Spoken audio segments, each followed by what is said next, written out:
Hello friends, welcome to my channel. आप सभी को ऋषि पंचमी व्रत की हार्दिक शुभकामनाएं। आज मैं आपके साथ में शेयर कर रही हूँ ऋषि पंचमी व्रत की सरल पूजा विधि।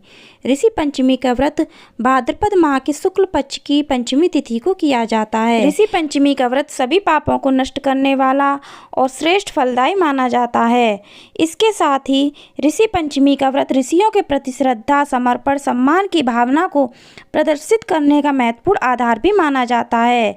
ऋषि पंचमी व्रत में विधि विधान से पूजा की जाती है और साथ में ऋषि पंचमी व्रत की कहानी भी सुनी जाती है। फ्रेंड्स, ऋषि पंचमी का व्रत सभी महिलाएं मासिक धर्म के दौरान हमसे जो गलतियां हो जाती हैं, जैसे किचन में खाना बनाते हैं, किचन में आते जाते हैं, इसके साथ ही पानी भरते हैं या फिर धार्मिक कार्यों में शामिल हो जाते हैं, पूजा से संबंधित वस्तुओं को अगर हम गलती से छू लेते हैं तो हमसे जो दोष लग जाता है मासिक धर्म के दौरान, इस व्रत को करने से वह दोष दूर हो जाता है। तो फ्रेंड्स, ऋषि पंचमी का व्रत करने के लिए हमें सुबह सुबह स्नान आदि करके शुद्ध वस्त्र धारण कर लेने चाहिए। उसके बाद ऋषि पंचमी की पूजा करने के लिए हम जिस स्थान पर पूजा करें उसे गंगा जल से शुद्ध कर लेना चाहिए या फिर पोंछा लगा लेना चाहिए। उसके बाद हम ऋषि पंचमी की पूजा करने के लिए चौकी लगाएंगे।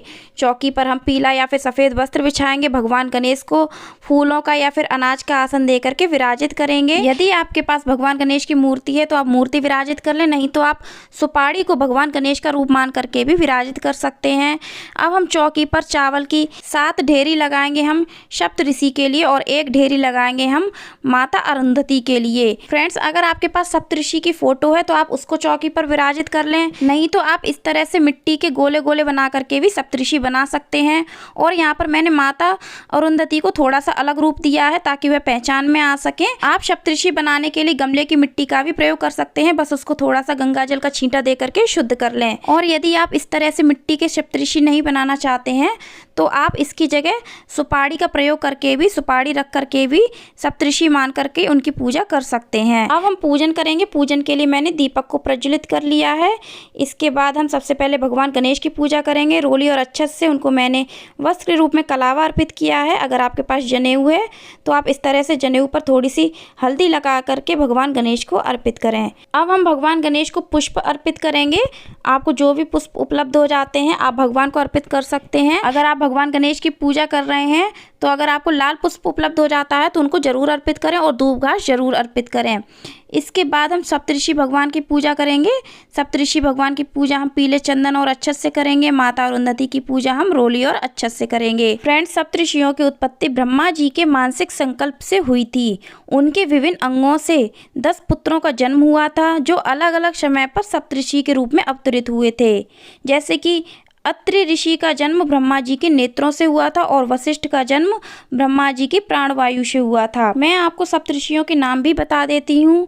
तो पहले ऋषि हैं कश्यप, दूसरे ऋषि हैं अत्रि, तीसरे ऋषि हैं भारद्वाज और चौथे ऋषि हैं विश्वामित्र। 5वें ऋषि हैं गौतम और छठे ऋषि हैं जमदग्नि और 7वें ऋषि हैं वशिष्ठ। तो इस प्रकार से हमारे ये सप्तऋषियों के नाम हैं। तो यहाँ पर हम पूजन कर रहे हैं। हमने यहाँ पर सभी ऋषियों को वस्त्र के रूप में मौली अर्पित की है। अगर आपके पास वस्त्रों की व्यवस्था है तो आप आज के दिन वस्त्र भी अर्पित कर सकते हैं, जनेऊ अर्पित कर सकते हैं। हो सके तो आप जनेऊ आज के दिन सभी ऋषियों को जरूर से अर्पित करें, और वस्त्र की व्यवस्था ना हो तो आप आज के दिन सप्तऋषियों को रूमाल भी अर्पित कर सकते हैं। तो इस तरह से हम उनका पूजन करेंगे। फ्रेंड्स, ऋषि पंचमी की पूजा में आप कलश की स्थापना भी कर सकते हैं। अगर आप चाहते हैं तो कलश की स्थापना जरूर करें, और यदि आप किसी कारणवश कलश की स्थापना नहीं कर पाते हैं तो आप बिना कलश स्थापना के भी ऋषि पंचमी का व्रत पूजा कर सकते हैं। तो इसके बाद हम सभी ऋषियों को पुष्प अर्पित कर देंगे। हमने यहाँ पर सभी ऋषियों को पीले पुष्प अर्पित किए हैं और माता अरुंधति को हमने लाल पुष्प अर्पित किया है। इसके बाद हम सभी को भोग अर्पित करेंगे। आप अलग अलग भोग भी अर्पित कर सकते हैं, 7 लोगों को और माता अरुंधति को, और नहीं तो आप एक जगह ही सभी को भोग अर्पित कर सकते हैं। फल अर्पित करेंगे, जो भी मौसमी फल हो आप उनको दान कर सकते हैं। सुहाग की सामग्री हम माता को अर्पित करेंगे, धूप दिखाएंगे और इसके बाद हम आरती करेंगे। तो सबसे पहले हम भगवान गणेश की आरती करेंगे और उसके बाद हम सभी ऋषियों की आरती करेंगे। फ्रेंड्स, जब आप सभी को भोग लगाएं तो उनके लिए जल की व्यवस्था जरूर करें। जल उनके लिए जरूर चौकी पर रखें, जैसे कि मैंने एक लोटे में उनके लिए जल रखा हुआ है। उसके बाद हम दक्षिणा अर्पित करेंगे।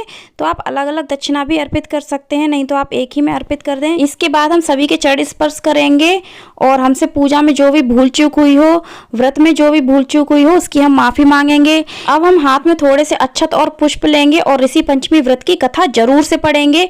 अगर आपके पास पुस्तक है तो आप पुस्तक से पढ़ें, नहीं तो आप यह कथा मोबाइल से पढ़ सकते हैं या सुन सकते हैं।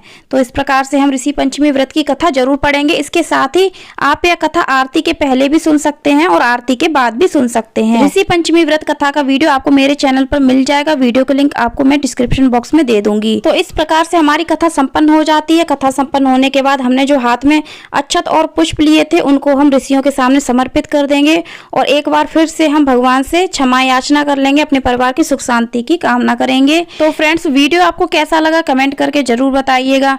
वीडियो पसंद आया हो तो लाइक करिएगा, ज्यादा से ज्यादा शेयर करिएगा, हमारे चैनल को सब्सक्राइब करिएगा, बेल आइकन को प्रेस करिएगा और कमेंट में जरूर बताइएगा आपको वीडियो कैसी लगी। धन्यवाद।